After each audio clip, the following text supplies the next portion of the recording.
Selamat pagi anak-anak sekalian. Senang sekali pada pagi hari ini kita bisa berjumpa lagi dalam home learning tahap ketiga. Nah, pada pagi hari ini kita akan membahas lanjutan materi tentang Allah Pembaharu. Kita akan menyelesaikannya pada hari ini.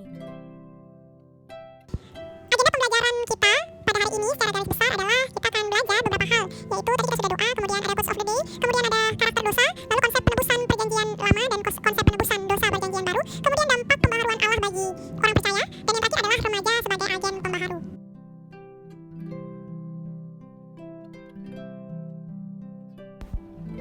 Yang pertama, kita akan belajar apa saja yang dimaksud dengan karakter dosa yang memiliki daya rusak dalam skala yang besar.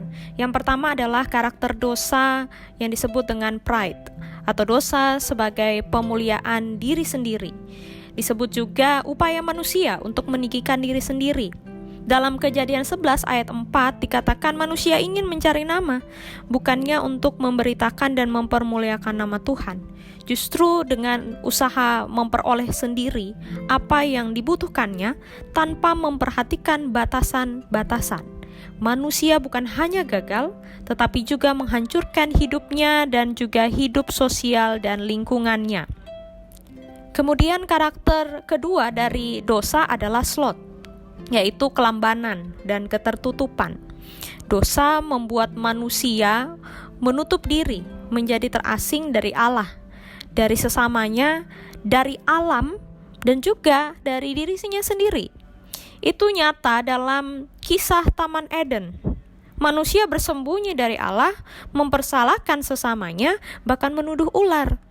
Untuk membuat manusia kembali membuka diri kepada Allah, sesama, alam, dan dirinya, maka Allah dalam karya pendamaian mendekati manusia melalui jalan masuk dua tabiat Yesus Kristus, yaitu Allah sejati dan sekaligus manusia sejati.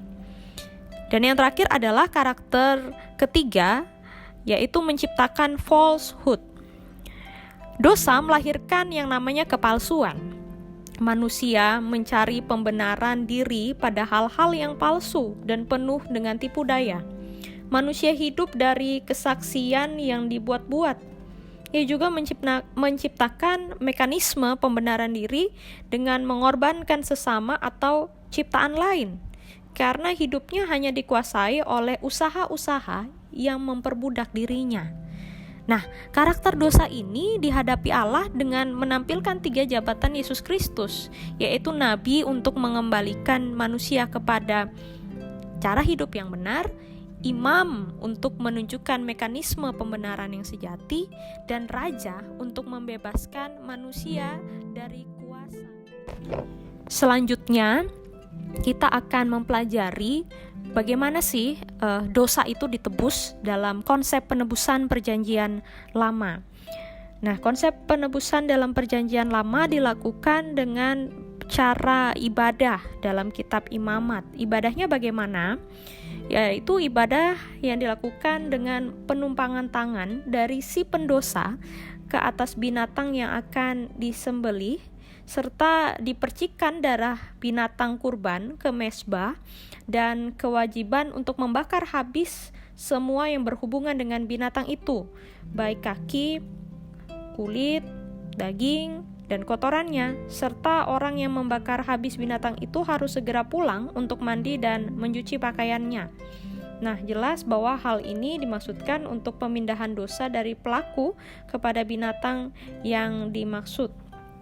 Nah, dalam perjanjian lama, manusia membutuhkan seorang perantara untuk penghapusan dosa itu. Nah, perantaranya itu adalah seorang imam. Nah, kurban penebusan dosa dalam perjanjian lama itu harus dilakukan setiap hari, bahkan setiap tahun. Selanjutnya, konsep penebusan dosa dalam perjanjian baru, hal ini berbeda. Kita bisa melihat rujukannya dalam Yohanes 3 ayat 16, Roma 5 ayat 8, pasal 8 ayat 32, 2 Korintus 5 ayat 19, dan 1 Yohanes 4 ayat 9. Tandanya yaitu dengan salib Yesus Kristus, dan frekuensinya adalah sekali untuk selamanya. Dosa itu sudah dikalahkan, sudah dihapuskan oleh Allah melalui penderitaan dan kematian Yesus Kristus. Yesus Kristus yang adalah Allah sejati dan juga manusia sejati, dia tidak berbuat dosa. Dibuat menjadi dosa karena kita dan menjalani kutukan dosa untuk keselamatan kita. Pendamaian dan penebusan manusia dari kuasa dosa sebagaimana yang digariskan dalam ritus peribadahan Israel dilakukan oleh imam dengan membawa korban berdarah tadi, korban tidak bercacat celah. Sedangkan Yesus Kristus menggenapi ketentuan itu secara sempurna. Manusia sudah ditebus dari kuasa dosa. Nah, kita patut bersyukur kepada Allah atas penebusan dosa kita. Jadi, tidak lagi menggunakan korban-korban dan diulang secara berulang frekuensinya, tetapi sudah dibayar mahal oleh Yesus Kristus sekali, dan korbannya itu adalah dirinya sendiri dan sempurna. Nah, sekarang apa sih yang dimaksud dengan dampak pembaharuan oleh Allah bagi orang percaya itu? Kita akan simak. Yeremia pasal 1 ayat 1-10 intinya mau berbicara tentang kita sebagai remaja Kristen yang sejatinya punya tugas sebagai agen Allah dalam membaharui kehidupan dunia agar menjadi lebih baik.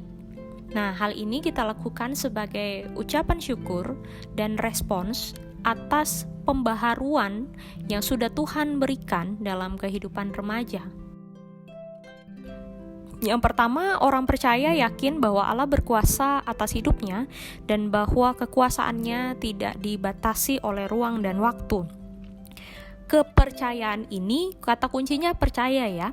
Kepercayaan ini melahirkan pengharapan bahwa orang percaya pasti memiliki kehidupan yang lebih baik, mencakup kehidupan sekarang maupun kehidupan di masa depan.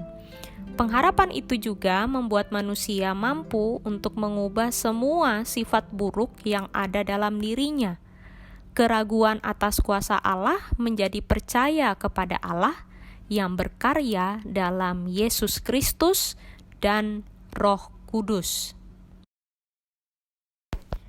Kedua, kuasa Allah melalui Roh Kudus juga dapat memperbaharui cara berpikir dan bertindak mereka yang percaya kepadanya, yang tadinya lebih banyak mengacu kepada keinginan daging, menjadi mengacu pada keinginan Roh Kudus, sebagaimana tercantum dalam buah roh. Hal ini juga kita bisa lihat dari kisah percakapan Yesus dengan Nikodemus. Yang ketiga adalah menjadi percaya bahwa Allah sedang bekerja dalam sejarah umat manusia. Pekerjaan itu tidak hanya membaharui, namun juga mentransformasi atau mengubah dan memulihkan semua hubungan yang telah rusak oleh dosa. Hubungan antara manusia dengan Allah, manusia dengan sesama, alam dan lingkungan hidup. Khusus untuk hubungan antara manusia dengan alam, hubungan yang tadinya telah dirusak oleh manusia yang bersifat serakah, mengeksploitasi dan merusak alam, kini diperbaharui. Nah, itu juga yang kalian lakukan ketika membuat tugas mendaur ulang.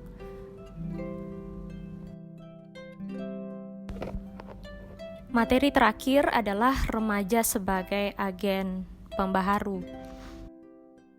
Siapakah Nehemia? Nehemia itu juru minum raja. Kemudian dia bersama dengan bangsa Yehuda dibuang di Babilonia, menjadi orang kepercayaan raja. Dan apa yang dilakukan? Nehemia membangun kembali tembok kota Yerusalem. Kenapa? Karena dia sedih tembok kota Yerusalem itu dihancurkan. Kota Yerusalem itu begitu penting bagi orang Yehuda. Nah, kemudian apa sih yang dilakukannya? Apakah ketika menjadi juru minum raja dia kemudian membangun kembali tembok kota itu? Tidak. Dia meninggalkan kedudukannya untuk berjuang dan membangun kembali tembok Yerusalem. Hal yang bisa kita lihat adalah Nehemia berani meninggalkan zona nyamannya untuk membangun kembali tembok Yerusalem meskipun banyak tantangan. Nah, tadi di awal saya sempat mengatakan kenapa tembok Yerusalem itu menjadi penting bagi orang Yehuda, karena Yerusalem sendiri adalah pusat ibadah dari orang Israel. Pembangunan kembali tembok Yerusalem memiliki makna yang strategis, penyatuan bagi Israel sebagai satu bangsa. Israel yang sudah saya pernah jelaskan bahwa terpecah menjadi dua, kemudian terserak dalam pembuangan, sekaligus menggalang kekuatan serta pengharapan akan perubahan hidup yang lebih baik.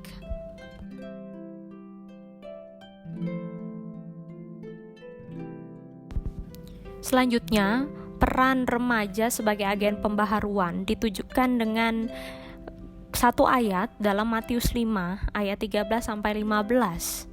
Yang pertama adalah menjadi garam kehidupan. Fungsi garam itu apa sih?